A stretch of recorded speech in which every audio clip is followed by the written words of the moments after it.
Hold on a sec. Okay, recording is in progress. Hi, Paul. Good to see Hi, you Roland. again. Good to You see you too. again. How have you been? I've been good. Cool. Good. Hard working today. Nice day in Spain. Wow, It's cool, yeah. fantastic. Yeah, fantastic. I miss the cool weather. So yeah, Paul, I've got a few questions here. So let's off the bat, let's do question one. So what do you do, and how did you end up doing this, Paul? Well, I run a small business in South Africa and I'm a life coach. I trained as a life coach about 12 years ago with inner life skills. That came about because I wanted to make some changes. I'm into self-development and I needed to dig deep into myself to become a better version of me. I strive to be the best version of myself, not the best version of somebody else. There's no competition for me with that.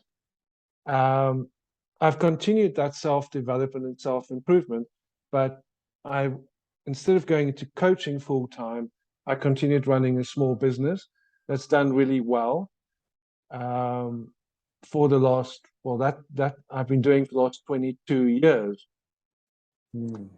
During COVID, I realized I could run my business online, and for personal reasons, decided to move to Spain. Being in Spain made it possible for me to run my business online, but also realizing I could help people by doing online coaching. So I ended up coaching a few people, having quite a bit of success. Well, I mean, I say success, they had success, and that's ultimately why I'm doing it. So I've just I just dove deeper into it, and now I belong to a few mastermind groups, online coaching groups, etc., and I continue to help people online. Fantastic, fantastic, wonderful journey, isn't it? So Life's a journey. So tell us, how does your coaching process look like? For some people, quite challenging.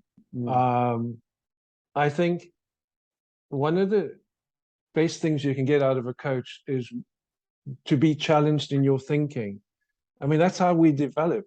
We don't develop without a storm. You know, we need to be challenged and held accountable. So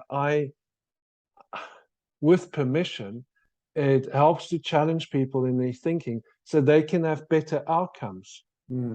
And also working on,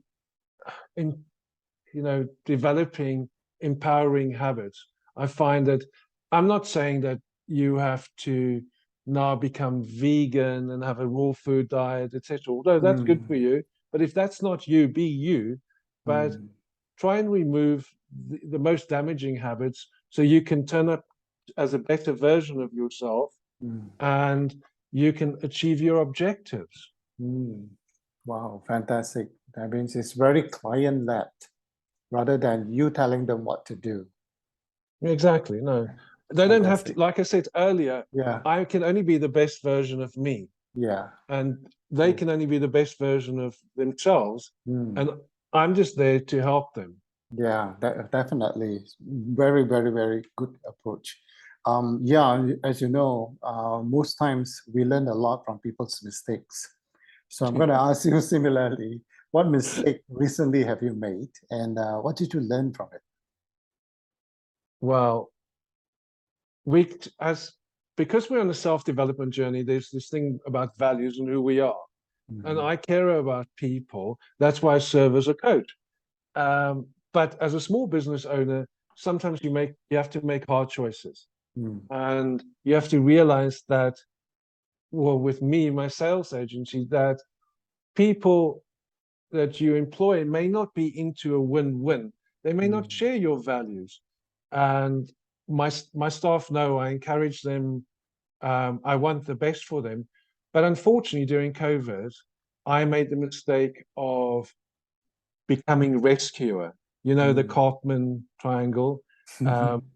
I became rescuer to people because I was thinking, oh my God, they're going through this hard time. I have to rescue everybody.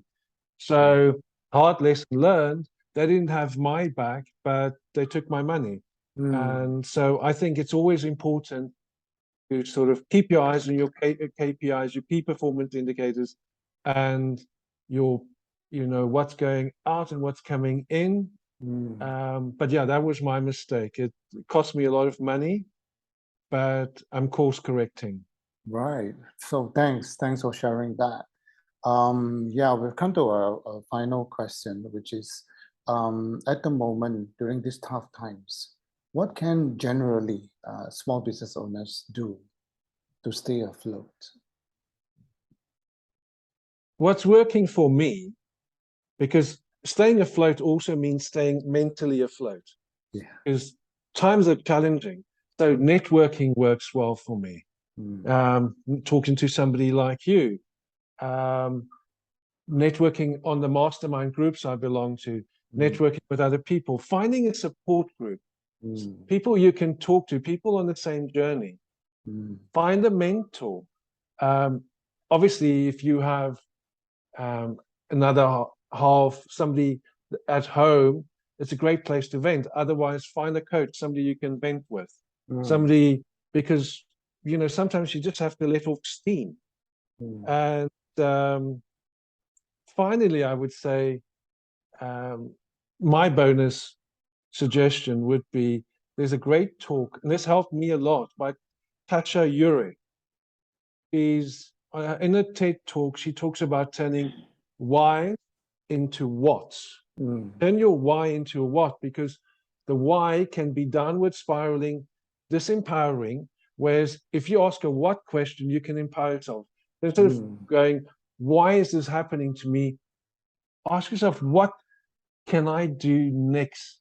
How can I empower myself? So you use the what question. What can I do to get a better outcome? Wow, fantastic. So turn the mindset around. Turn the mindset, yeah. Yeah, instead of asking, why is this happening to me? Is that, what can I do now? Yes. Forward. Yes. What action can I take? Because the why takes you completely into introspection. Yeah. And unlike what is commonly believed, introspection can lead to more anxiety, more depression. Yes. And then you don't move forward. You don't take the action steps. Yes, definitely. Totally. I think of all the 4 questions, my main takeaway is that when you're faced with a challenge, you need to talk to somebody. We need to talk to somebody. And a coach is one of the best alternatives, which is like you, for instance, a coach for small business owners. Yeah, it helps me. Yeah. So, and it helps the people I work with. And me too. Good. So, wow, Paul, so fantastic insight. So before we end, before we wrap up, is there anything that you would like to share before we close? Well, I think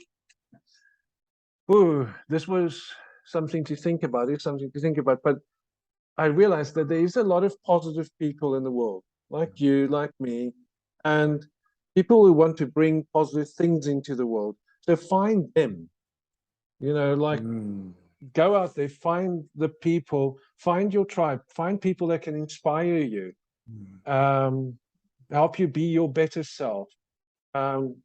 It's a great help. It's good for the mind. It's good for how you turn up in your work. So thanks, Paul. So your final point is find your tribe. Find your tribe. Yeah. But let them be inspiring. Don't find the wrong tribe. Yes. Thank you so much, Paul, for your time. Thank you, Roland. Yeah, appreciate so, it. Yeah, catch you in another conversation. Yeah, see you soon. Okay, thank you. Bye. Bye.